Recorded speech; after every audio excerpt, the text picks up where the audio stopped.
I think of a class as a river.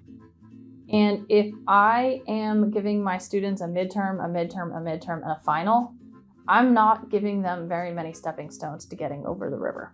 And they're having to make these giant leaps, and it's all on them. It's very individuated context that students are having to master this.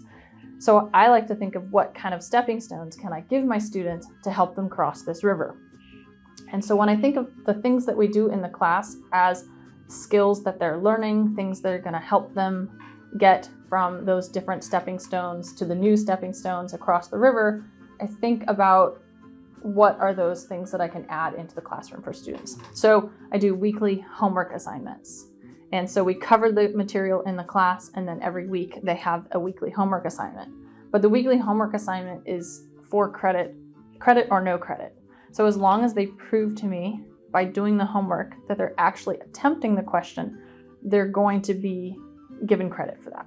I don't want to have students be discouraged because they try the homework and they get it wrong, and then they feel that they failed and they're going to be less willing to put themselves out there for the next homework. So I do 4-credit homework, and this builds this confidence that I can try, but I'm going to get credit for trying, and that there's value in me trying, and it's not just value for the correct answer. It's value for the process. So I have those stepping stones that I add to the process, and then I do some self-reflection exercises.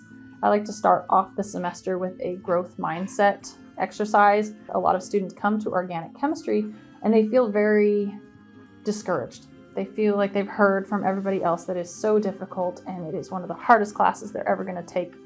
And that is already clouding their thinking. So I start with a growth mindset activity where I ask students to think about their strengths and think about themselves as capable learners and approach the organic chemistry classroom with that mindset as opposed to a deficit-based approach.